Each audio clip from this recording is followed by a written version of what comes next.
Are your natural nails hurting after removing acrylics, and you want to understand why that is happening and how to improve the miserable situation that you're in? I got you. Because living a normal painless life after removing acrylic nails is possible. In today's video, I want to share why nails can hurt after removing acrylics, the mistakes I've made after removing my own acrylic nails, and give you some tips to help you manage yourself after you've parted ways with your acrylic nails. Wow, that was a lot of acrylics. Anyway, before I get into the geeky side of things, a little bit of background. In 2019, I experienced a difficult financial situation.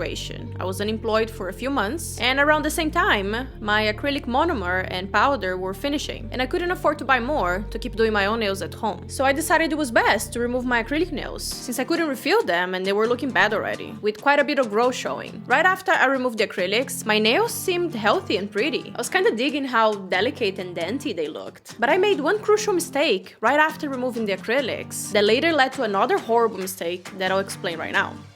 The first mistake I made was applying a gel top coat right after removing the acrylic. I did that thinking it would protect and keep my natural nails safe as they grew. That was a big mistake. And now let's get geeky for a second to explain why. Our natural nails are made of dead keratin cells, and keratin is a protein that hardens in contact with air. So when you have used acrylic nails for an extended period, your natural nails are soft because they were not in contact with air. Therefore, since my natural nails were covered with the gel top coat right after I removed the acrylics, they were not hardening. And because gel top coats are not sturdy enough to give a strong structure to the nails, I had to handle things very carefully, because otherwise my nails would bend and break. So not allowing my natural nails to be exposed to air long enough to harden was a mistake. I should have left them exposed, and within a week or so, the keratin would have hardened, and everything would have been fine. But I didn't do that, and having malleable nails while trying to live life was causing me a lot of pain. With each and every hand bump, I would either scream, swear, or start ranting about how miserable I was without my acrylic nails. And all that discomfort that I was experiencing led me to my second mistake.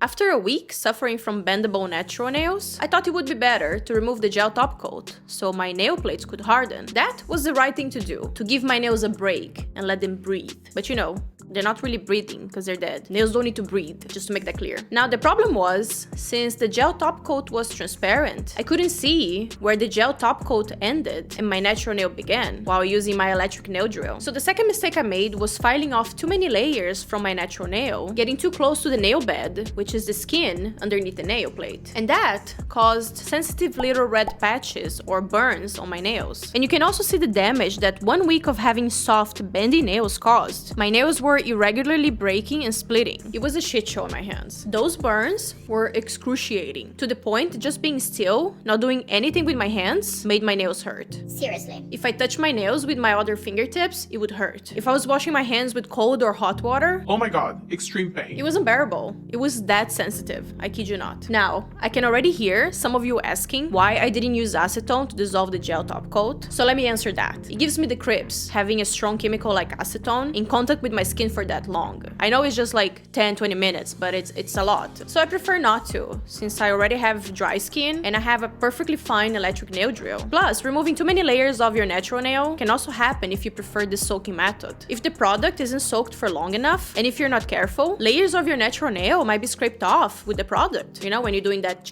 causing the natural nails to become thin and bendy. Same shit, different method. So the lesson here with the second mistake is to be careful, no matter which method you chose to remove the acrylic off of your natural nails, or any other nail enhancement. Because when I removed the acrylics from my nails, they were fine. I was careful, gentle, and I didn't remove too many layers because I could see the difference between the acrylic and my natural nail. They were looking good. I ended up getting those burns only when removing that stupid gel top coat, because I couldn't see. So if you're planning to get your acrylic nails removed, or have already done so, and you're here because you're in nail hell, here are some tips for managing yourself after removing your acrylic nails.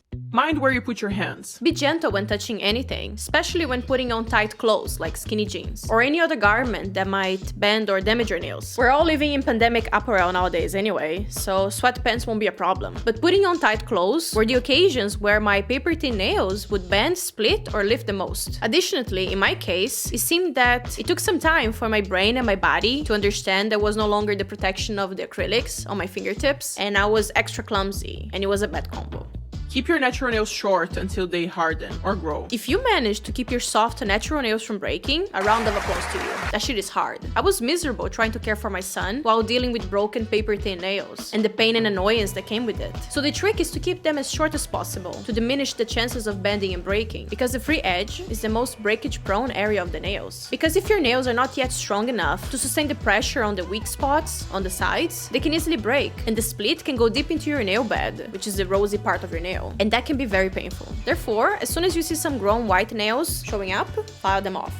Don't cover your nail plate with polishes or gel top coats until they're fully hardened. You need to let your natural nails expose to air for the keratin to harden. You must. That's the only way you can get your nails strong again after removing acrylics. That is, if you didn't remove too many layers of your natural nail. If you already did that, only covering them back with a strong nail enhancement will solve your problem until the damaged part grows out.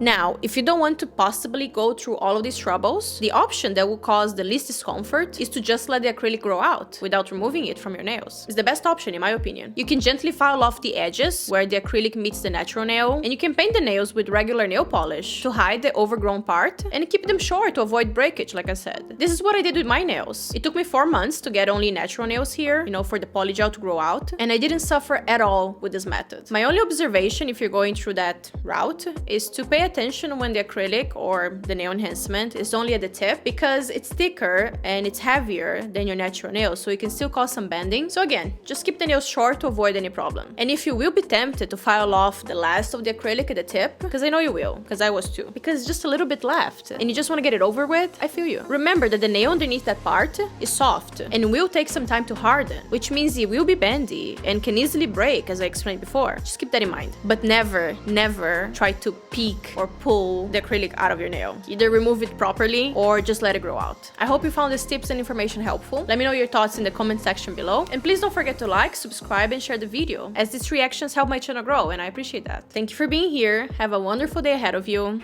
Bye, love you.